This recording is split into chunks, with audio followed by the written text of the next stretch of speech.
Esse é o vídeo número 52 do maravilhoso livro de Santo Afonso Maria de Ligório, Escola da Perfeição Cristã. Já estamos na página 247 de um total de 500 páginas.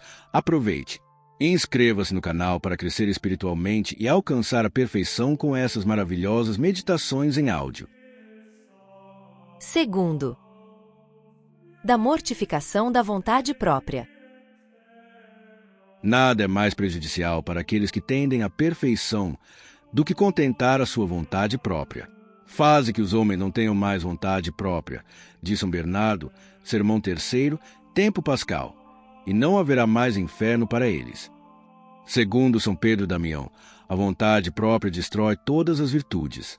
Como a vontade de Deus é a fonte de todo o bem, diz São Anselmo, de Similitudes, capítulo 8. Assim a vontade do homem é a origem de todo o mal. Como poderia ter um bom fim aquele que se entregasse a um preceptor insensato? Um tal preceptor insensato é, porém, a vontade própria. Todo aquele que se constitui a si mesmo por mestre e segue o que lhe dita sua vontade própria é um louco, diz São Bernardo, Epístola 87.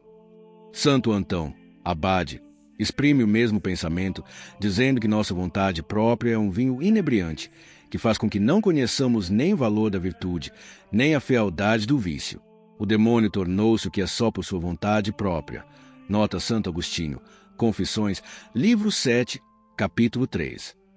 Por isso, serve-se ele, na guerra contra as almas piedosas, principalmente da vontade própria, para precipitá-las na ruína. Cassiano conta, Vida dos Padres, livro 5, libelo 10, número 62, que o santo abade Aquiles respondeu a um de seus discípulos, que lhe perguntara de que armas os demônios se serviam para combater as almas consagradas a Deus. Contra os grandes deste mundo, servem-se eles da soberba, contra os comerciantes, da ambição, contra os jovens, da impureza, contra aqueles, porém, que se entregam à piedade, empregam como arma a mais poderosa sua vontade própria. Com essa arma os assaltam e, muitas vezes, os fazem sucumbir. O abade pastor costumava ler, além de dizer, seguimos a nossa vontade própria, os demônios nem sequer nos combatem mais, pois, em tal caso, nossa vontade própria ocupa o lugar dos demônios e mesmo dos mais péssimos que existem. Pelo contrário, sem a nossa vontade própria, ninguém nos pode separar de Deus, nem os homens na terra, nem os demônios no inferno. Por isso, o Espírito Santo admoesta a cada um de nós. Não vás atrás de tuas concupiscências, aparta-te de tua própria vontade. Eclesiástico capítulo 18, versículo 30. O maior valor de uma ação consiste em que ela seja feita por obediência, e o maior defeito em que seja o resultado da vontade própria. Do que conclui Tritêmio que o demônio nada odeia tanto como a obediência. São Teresa, convencida da mesma verdade, diz: o demônio sabe que sobre a obediência repousa a salvação de nossa alma, e por isso se esforça tanto para pôr-lhe obstáculos. São Felipe Neri costumava inculcar a seus penitentes, antes de tudo, a abnegação de sua própria vontade, e dizia, apontando para a testa: em 4 dedos de largura está toda a santidade, isto é, ela está toda na mortificação da vontade própria. São Jerônimo escreve, tanto ajuntas a virtude quanto subtrais a tua vontade própria.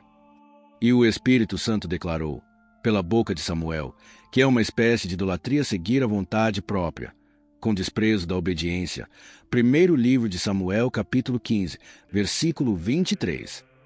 Por isso, os penitentes que, confiados em si mesmos, desprezam os conselhos de seu confessor e seguem as sugestões de sua vontade própria, cometem, por assim dizer, um pecado de idolatria, pois eles adoram sua vontade própria como se fosse seu Deus. Diante de Deus, a renúncia à vontade própria é mais meritória do que a renúncia a todos os bens do mundo, dizia Santa Coleta. Deve-se notar que a renúncia à vontade própria não é só então necessária quando se trata de coisas más ou indiferentes, mas também em todos aqueles casos em que uma boa obra em si, como a oração, esmola, etc., é contra a obediência. Cassiano chega até a dizer que a desobediência que cometemos praticando boas obras contra a vontade de nossos superiores, em geral, é mais prejudicial que qualquer outra desobediência, porque custa-nos mais purificar-nos de faltas que têm a aparência de virtude.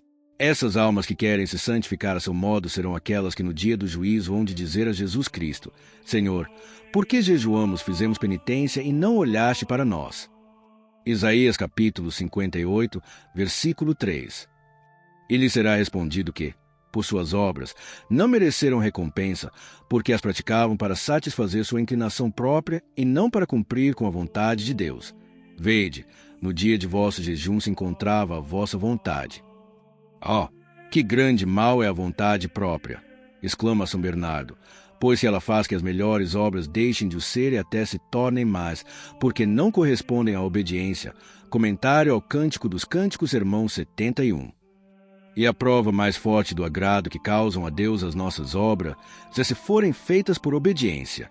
Mesmo as coisas santas nos devemos dedicar sem apego à nossa vontade própria. Eu desejo só pouca coisa, dizia São Francisco de Sales, e esse pouco eu desejo muito pouco. Ele queria dizer que não era sua vontade própria que o levava a querer o pouco que desejava, mas unicamente a vontade de Deus, estando ele pronto a deixar tudo, logo que soubesse que isso não era conforme a vontade de Deus.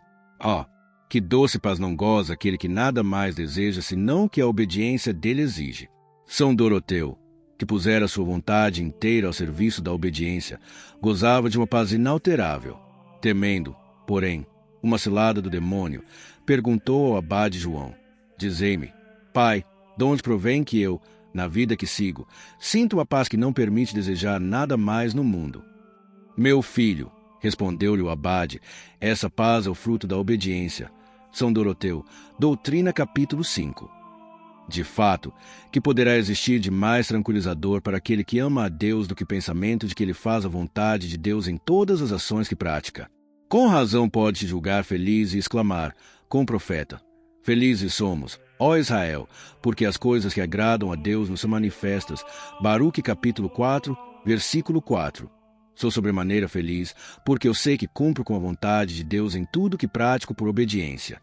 Oh, que doçura nas palavras! Vontade de Deus, exclamava Santa Madalena de Pazzi. São Lourenço Justiniano escreve: aquele que renuncia à sua própria vontade arroja de si uma pesada carga. Homilia de São Bento. Isso experimentam principalmente aqueles que vivem em família ou estão ao serviço de outros.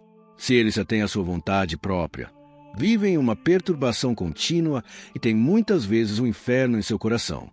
Ouçamos o que Santa Maria Madalena de Pazzi disse uma vez em um êxtase sobre o dano que causa às almas piedosas a vontade própria. Vejo diante de mim uma multidão de almas, entre as quais uma que, durante a Santa Comunhão, está profundamente recolhida, mas muitas vezes não passa uma hora sem que ela se exaspere se alguma coisa não corre conforme seu desejo.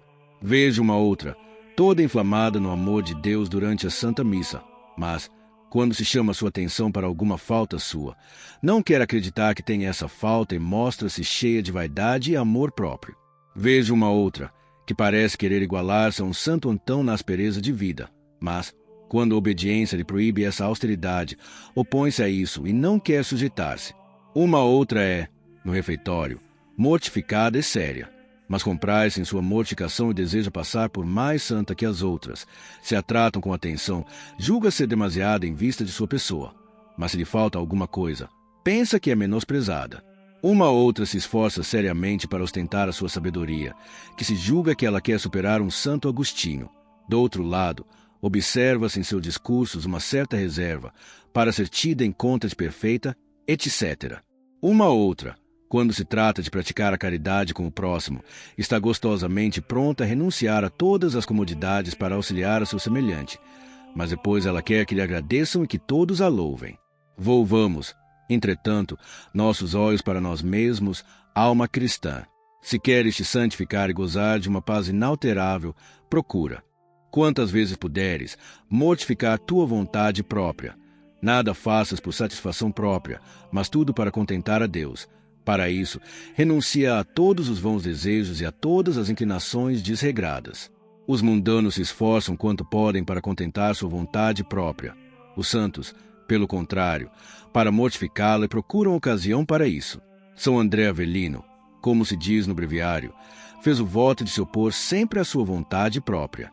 Quanto a ti, propõe-te ao menos praticar cotidianamente um certo número de atos de abnegação própria.